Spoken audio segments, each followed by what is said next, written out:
Jake had always dreamed of owning his own home, and when he finally moved into a quiet, upscale neighborhood, he thought he had made it. The house was perfect, with a spacious backyard, a modern kitchen, and a cozy front porch where he could enjoy his morning coffee, but his excitement was short-lived the very first day he arrived. As he unloaded boxes from his truck, a sharp voice cut through the air, startling him.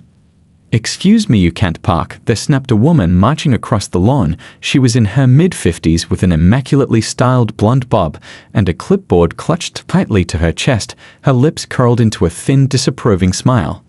Jake turned around confused. He had parked in his own driveway. Before he could respond, the woman was already shaking her head in disapproval. "I'm Karen, president of the HOA," she announced, as if that explained everything. "You need to move your truck now. HOA regulations state no vehicles longer than 15 feet can remain in the driveway for more than 10 minutes.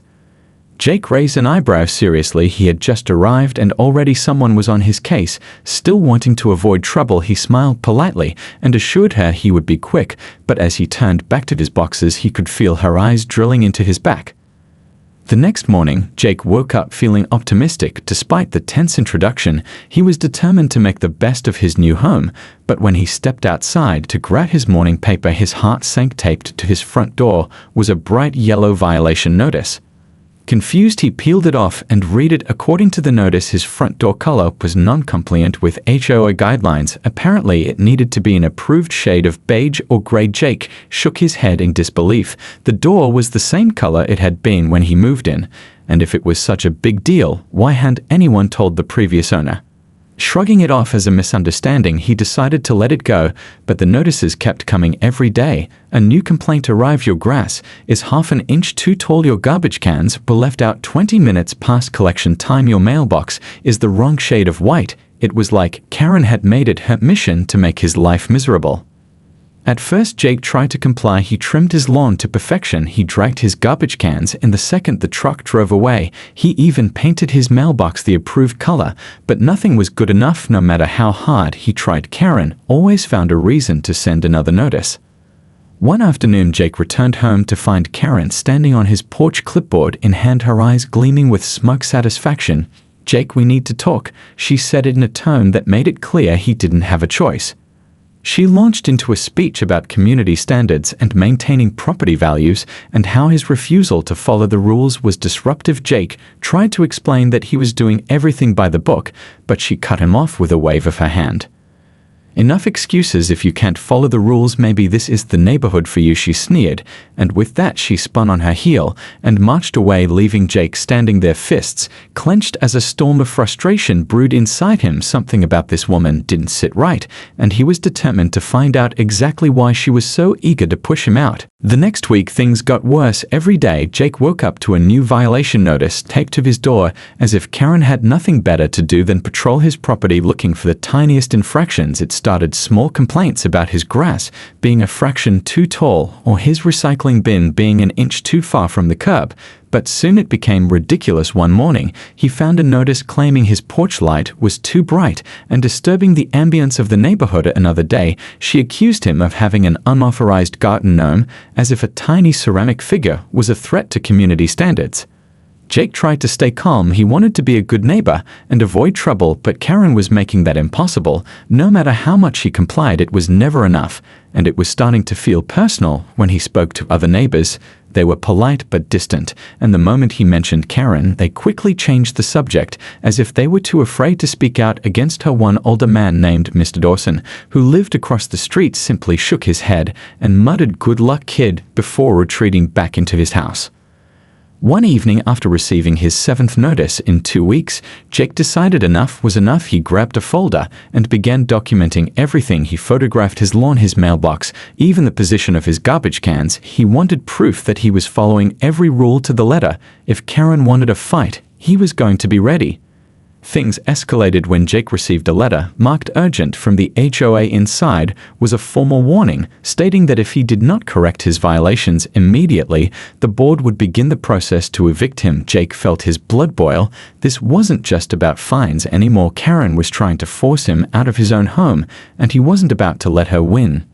Determined to fight back, he decided to do some digging. He spent hours combing through public records and old HOA meeting minutes, hoping to find anything he could use against her, and late one night, after nearly giving up, he found it buried deep in property records was a name he recognized: his Uncle Martin. Years ago, his uncle had mentioned owning a rental property, but Jake had never given it much thought until now. His heart pounded as he cross-referenced the address with Karen's house, and there it was in black and white. His uncle had owned that very property, and as the legal heir after his uncle's passing, the house now legally belonged to Jake. He sat back in disbelief while Karen had been threatening to evict him from his own home. She had been living in a house he technically owned for months without realizing it. The irony was almost too much to handle, but Jake knew this wasn't just a funny coincidence. This was his leverage, and he intended to use it. The next morning, Jake wasted no time. He called his lawyer to confirm the details, and sure enough, the property had never been officially transferred to Karen. She had been paying rent to the HOA under the assumption they had the right to lease it, but they didn't, and now Jake had the legal authority to reclaim the house if he wanted to. The tables had turned, and for the first time since moving in, he felt a sense of power. That evening, as Jake prepared his case, Karen appeared on his doorstep again. This time, she wasn't alone. 2 other HOA board members flanked her, looking serious, as if they had been summoned for a formal inquisition. She thrust a document into his hands with a triumphant smirk. "This is your final notice," she declared. "If you don't comply with our regulations immediately, we will begin the eviction process, and there's nothing you can do about it."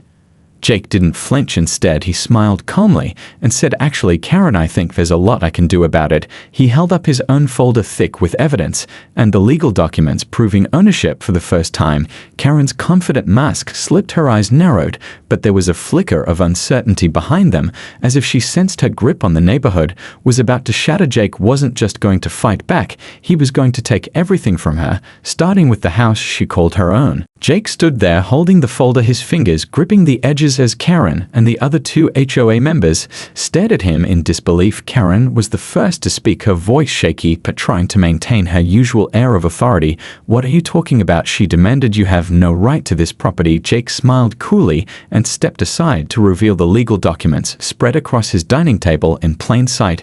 Karen's gaze flickered over them, her face going pale as she started to read the papers, her hands trembling as the truth sank in. The other 2 board members glanced at each other, unsure of how to react. One of them, a man named Mr. Peterson, opened his mouth to say something, but Karen raised her hand, cutting him off. She continued to scan the documents, but the more she read, the more her confidence seemed to fade. It was clear she hadn't expected this. She had no idea Jake owned the house she had been living in all along. "You can't be serious," she muttered, shaking her head in disbelief, but Jake was already moving toward her, dropping another set of documents onto the table. This time, they were property records showing his uncle's ownership of the house before it was transferred to him. After his uncle's passing, Karen's breath hitched as she realized she had been paying rent for months to the HOA for a property she didn't even legally own. "I don't know how you didn't figure it out by now," Jake said calmly, "but your house has belonged to me for months. Karen, you've been living here under false pretenses, paying rent to an HOA that had no right to lease this property to you, and now you've been trying to evict me from my own home. Do you see how that's a problem?" Karen stood frozen, staring at the papers as if she expected them to magically disappear, but they didn't. They were real, and they proved she had no claim to the house she had called her own for so long. The silence in the room was thick like a fog that wouldn't lift. One of the board members finally spoke up. Mr. Peterson, who seemed more nervous than anything else, apologized, quietly saying that the HOA had made a mistake and that it would be reviewed, but Jake wasn't interested in the empty apologies. He wanted them to understand exactly how serious this situation was.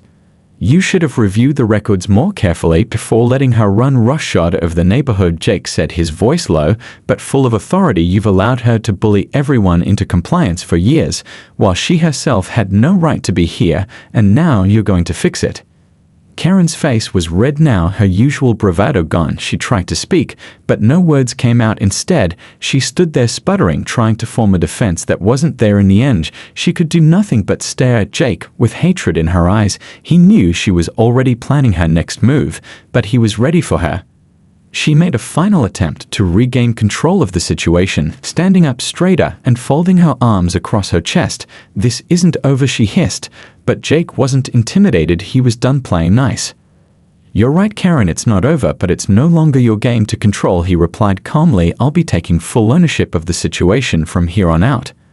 As the HOA board members filed out of his house, Jake felt a rush of satisfaction, but he knew this was just the beginning. Karen wasn't going to give up easily, and the battle for control of the neighborhood was far from over. Jake spent the next few days gathering everything he needed to make his case, solidifying his control over the property he just discovered he owned. The more he dug, the clearer it became the HOA had acted recklessly without following any of the proper procedures, and Karen had gotten away with her little empire of intimidation for far too long. But the truth was there, and now he had to make sure it was undeniable.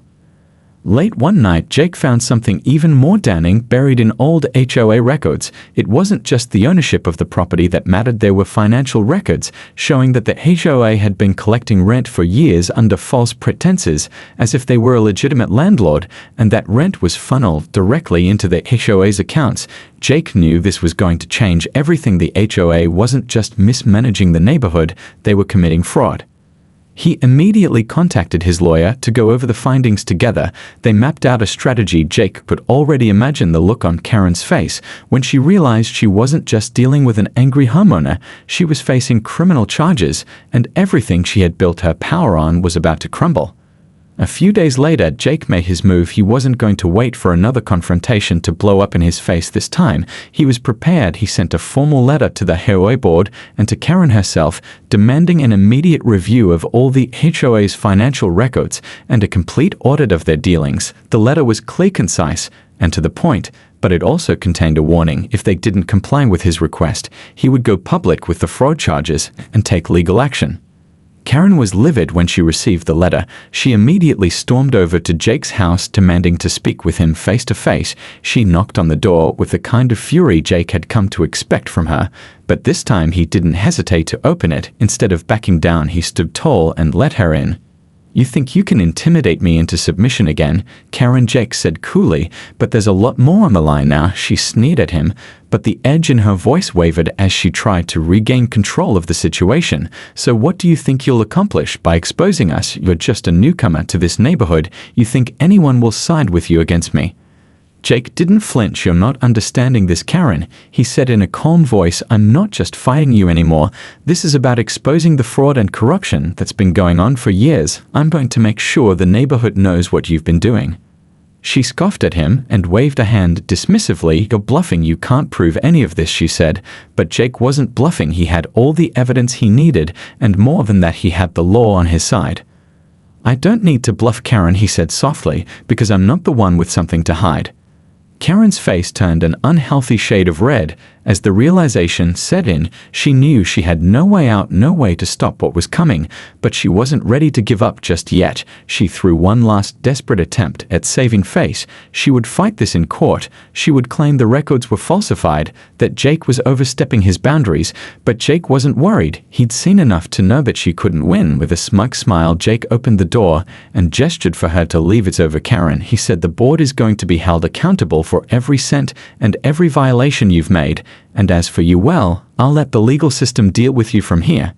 She turned and stormed off his property, but Jake knew the battle wasn't completely won yet. But it was the first real victory he'd had in this entire mess, and he was determined to see it through. The days following Jake's confrontation with Karen were tense, but Jake was resolute. He knew Karen wouldn't go down without a fight. She had too much to lose, and she was as stubborn as she was ruthless, but Jake also knew she was running out of options. The more he pushed, the closer he got to exposing the truth. It wasn't long before the HOA board scheduled a meeting to discuss Jake's letter, the one demanding a full audit and investigation into their financial dealings and legal mismanagement. Jake attended the meeting prepared for whatever Karen and the others might throw at him. He had all the evidence he needed, and he wasn't about to back down. The meeting room was tense. When Jake arrived, Karen was already there, sitting at the head of the table, her usual smug expression now replaced by a tight-lipped frown. She shot him a glare as he walked in, but Jake didn't flinch. He took his seat at the table and laid out his documents with precision. The board members shuffled nervously as Jake spoke calmly, but with authority, explaining how the HOA had been illegally collecting rent from Karen and how they had no legal right to lease out property that wasn't theirs. He went over every detail and every violation, citing documents and records he had uncovered over the past few weeks. Karen tried to interrupt multiple times, but Jake remained calm and composed. He wasn't letting her derail him this time. He had control of the situation, and she knew it. The more she listened, the more desperate she became. She could feel her empire slipping away, and it made her angry. But Jake wasn't finished. As he finished his presentation, he placed a final document on the table. It was a letter from his lawyer, formally requesting that the HOA board resign immediately for their involvement in the illegal activities. Karen's face went white as she saw what Jake had done. He had played his cards perfectly. The board members looked like they wanted to crawl under the table. One of the board members, a woman named Mrs. Langley, cleared her throat and nervously spoke up. "Jake, we had no idea about these financial discrepancies," she said, her voice shaky. "We trusted Karen to handle the funds. She told us everything was fine. We didn't know any of this was happening." Jake raised an eyebrow. "You're telling me you never questioned where the money was going or why Karen was leasing property she didn't own?" Mrs. Langley faltered under Jake's gaze. "We trusted her," she repeated, but Jake wasn't about to let them off the hook that easily. "You trusted her because you didn't want to ask questions," he replied coldly. "She's been running this HOA like her personal fiefdom, and you've let her do it for years." Karen shot to her feet, outraged that anyone would dare challenge her authority. "This isn't over," she hissed at Jake. "You have no idea what you're doing." Jake remained calm. "Karen, you're the one who has no idea what's going on anymore," he said. "You've lost control, and now the neighborhood is going to find out exactly what you've been hiding."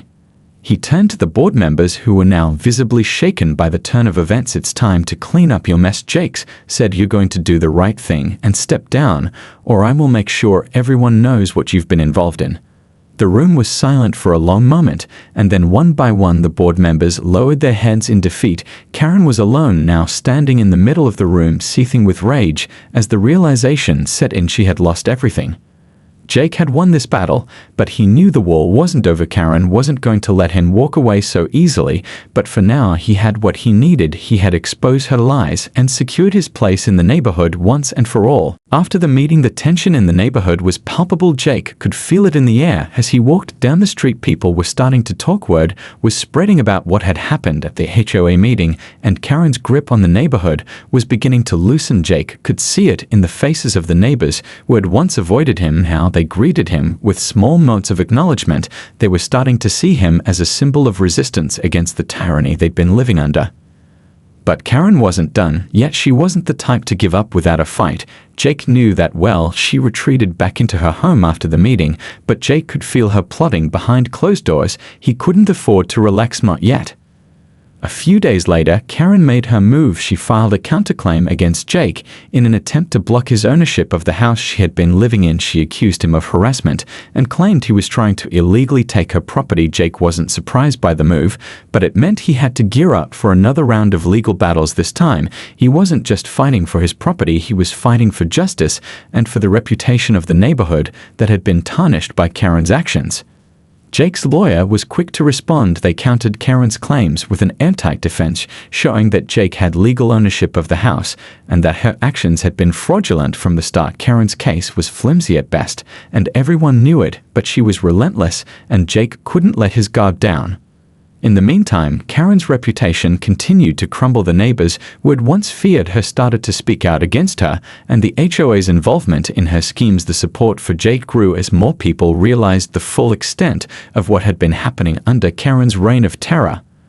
The HOA itself began to distance themselves from Karen too after the public revelations and the legal pressure mounting on them. One by one, the board members began to resign. Even Mrs. Langley, the board member who had initially defended Karen, came forward and admitted that they had been misled and that they had no idea about the fraudulent activity happening right under their noses.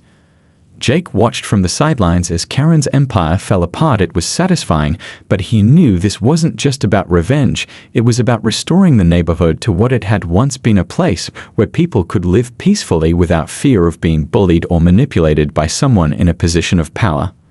But Karen wasn't done yet. She wasn't going to go down without dragging Jake into a fight that would take every ounce of energy he had left. She started making phone calls to every lawyer she could find, trying to find someone who would take her case. But the longer she searched, the more desperate she became. No one wanted to represent her, and the few lawyers who did were too afraid to take on a case that was clearly doomed to fail. It was clear now that Karen's power was fading fast, and there was nothing she could do to stop it. The neighborhood was rallying behind Jake, and the legal system was on his side. Karen's reign of terror was coming to an end, and she was finally facing the consequences of her actions. Jake could feel the weight of it lifting. He had fought for this moment, and now it was his. He had won the battle, but he knew the victory was bittersweet. There was a part of him that wanted to make Karen pay for everything she had done, but deep down, he knew that the real victory wasn't in her downfall. It was in the community coming together to stand up against her. That was the change that mattered most. As the weeks passed, Jake felt a sense of calm settling over the neighborhood. Things were different now. There was a shift in the air. People were more open with each other, and the fear that had once held them back from speaking out against Karen and the HOA seemed to fade away. The weight of the lies and manipulation that had defined the community for so long was finally starting to lift. Jake kept his eyes on the situation, making sure Karen wouldn't pull any last-minute tricks to regain control, but the more time passed, the more it became clear that Karen was losing her grip. She stopped showing up to HOA meetings, and when she did, her presence was met with cold stares and murmurs of disapproval from the board members and the residents alike. She no longer had the power to intimidate anyone, and Jake couldn't help but feel a sense of satisfaction watching her crumble. After all the chaos and stress she had caused, it was a long-awaited moment of justice. One afternoon, Jake received a phone call from his lawyer with an update on Karen's case. After several failed attempts to challenge his ownership and the growing public support for him, Karen had dropped her counterclaim and was now planning to sell the property and move away. Jake knew this was her final act of surrender, but it also meant that she was finally leaving the neighborhood once and for all. Karen wasn't taking the news well. When Jake heard the sound of her voice on the other end of the line, he knew she was angry and trying to salvage whatever pride she had left. She was demanding that he allow her to sell the property without any further interference. She was trying to bargain her way out of the situation, but Jake wasn't in the mood for negotiation. "You've lost, Karen," he said calmly. "There's nothing you can do now. You're not going to be able to manipulate anyone into siding with you anymore. It's over." Karen let out a sharp breath on the other end of the line, and there was a brief silence before she spoke, her voice quieter now, as if she had run out of energy. "I'm not finished with you," she muttered, but Jake could hear the desperation in her voice. She had nothing left to fight with. "It's over, Karen," Jake repeated, this time with more conviction. "You're not going to intimidate anyone anymore. You can leave quietly, or you can leave with everyone knowing what you've done, but either way, you're done." After the call ended, Jake leaned back in his chair, feeling the weight of everything that had happened sink in. It was a strange mix of relief and triumph, but he knew the neighborhood would never be the same. It had been forever changed by the events that had unfolded, but in the best possible way for the first time in a long while. The residents had the power to stand up for themselves, and it was all thanks to his determination to expose the truth. Jake wasn't naive. He knew there would always be challenges ahead, but the community was stronger now, and they had each other's backs. Karen had tried to divide them, but instead, she had united them, and Jake realized that this was what mattered most. It wasn't about his victory over her, it was about the strength they had found together. And as Karen prepared to leave the neighborhood in disgrace, Jake felt a sense of finality wash over him. He had fought for his home, his peace, and his community, and he had won the battle. Now all that was left was to enjoy the calm that followed, knowing that Karen's reign of terror was over for good. The day Karen finally left the neighborhood was almost surreal for Jake as he watched her pack up her things and load them into a moving truck. She had no more tricks up her sleeve, no more schemes to use against him, and the neighborhood was finally free from her grip. The streets felt lighter, and the tension that had hung in the air for so long was gone. People went about their days with a newfound sense of freedom and pride, no longer afraid to speak up or take action when something wasn't right. Jake saw his neighbors in a new light. They were no longer just the people who lived next door. They were a community, a group of individuals who had come together to fight for what was right. And even though he had been the one to expose the truth, it was the collective strength of everyone that had made the difference.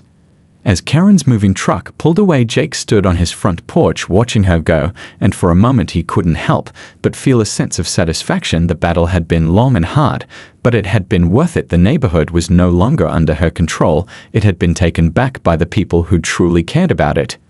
Jake knew that things wouldn't be perfect from here on out. There would always be challenges and changes, but the dynamic had shifted permanently. No longer would they stand by and let someone like Karen manipulate them for her own gain.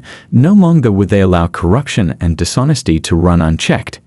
He had become the catalyst for change in the neighborhood, but he didn't want the credit he never had. He wasn't the hero of the story. The true heroes were the neighbors who had stood beside him, who had risked everything to stand up for what was right. When Karen tried to divide them, they had come together instead, and that was something that couldn't be undone. Jake's thoughts were interrupted by the sound of his doorbell ringing. He opened it to find a group of his neighbors standing there. They smiled at him, and he could see the gratitude in their eyes. They had come to thank him for everything he had done, but Jake didn't feel like he deserved the praise. He had only done what anyone else would have done in his position. "We just wanted to say thank you," one of his neighbors said, her voice warm. "You've done more for this neighborhood than anyone else could have done. You gave us the courage to stand up for ourselves, and we'll never forget that." Jake smiled and shook his head. "It wasn't just me," he said. "It was all of us. We're in this together. We'll continue to look out for each other." The group of neighbors nodded in agreement, and as they turned to leave, Jake felt a sense of peace wash over him. They weren't just words, they were a promise that the community would stay united, that they would never let anyone take advantage of them again. The rest of the afternoon passed quietly, and Jake sat on his porch watching the sunset with a feeling of contentment. He had fought for his home, for his peace, and for his neighbors, and now that the battle was over, it felt like the start of something new, a new chapter for the neighborhood and for everyone in it. As the days turned into weeks, Jake couldn't help but smile at the changes he saw around him. The neighborhood was slowly but surely becoming the place it was always meant to be. And while Karen may have thought she had control over it, she had only paved the way for something better, a community that wouldn't be intimidated, a community that had found its strength in unity. The weeks after Karen's departure brought a calm that the neighborhood had never known before. There was a noticeable difference in the way people interacted now. Neighbors who had once avoided each other were now chatting in the streets, sharing stories and offering help when needed. The community had truly come together in a way that Jake never expected. One Saturday afternoon, Jake was out in his front yard when he noticed a group of neighbors gathered around the old community center, the one that had been left abandoned for years. It had always been the center of tension, with Karen using it to her advantage and isolating the rest of the community, but now it looked like they were taking it back. Jake walked over to see what was going on. As he approached, he saw his neighbor Mrs. Langley from the HOA board standing with a few others in front of the building. They were discussing plans for a new community center, something that everyone could enjoy, a place where they could come together without fear of being controlled or judged. Jake joined them and smiled, seeing the transformation happening before his eyes. The place was filled with hope and energy, something that hadn't been present in years. Mrs. Langley turned to him with a smile. "I think we've got the right idea this time," she said. "We're going to make this a place for everyone to come together." Jake nodded. "It's what the neighborhood deserves," he said. They started working on the plans that afternoon, and in the weeks that followed, more neighbors joined the effort. People came out to help clean up the old building and repurpose it into something that could bring the community closer together. The feeling of unity was palpable as every person added their touch to the project. No one cared about the past anymore. They were focused on the future. As they worked, Jake took a step back and watched the transformation unfold. It was incredible to see how much the community had changed in such a short time. It wasn't just about fixing the community center. It was about healing the neighborhood and finding strength in each other. Soon the project was complete, and the new community center was unveiled. The grand opening was a celebration unlike any other. Jake stood among the crowd, feeling a deep sense of pride as he looked around at the smiling faces of his neighbors. They had done this together, and it was theirs to enjoy. It wasn't just the building that had changed, it was the spirit of the community. The fear that had once held them all back was gone, replaced by a sense of empowerment and pride. They no longer feared speaking out or standing up for each other. They had learned that by uniting they could take back what was rightfully theirs. Jake knew that Karen's influence might still linger in some corners of the neighborhood, but it was fading with each passing day. The community had learned how to defend itself, how to hold people accountable, and how to support one another, and it was stronger because of it. As the day drew to a close and the last of the guests left the community center, Jake stood outside and looked at the building with a smile. It was a symbol of everything they had overcome and everything they had become. For the first time since he moved into the neighborhood, Jake felt truly at home, and he knew that no matter what came next, they would face it together as a united community, a community that would never let anyone take their power away again.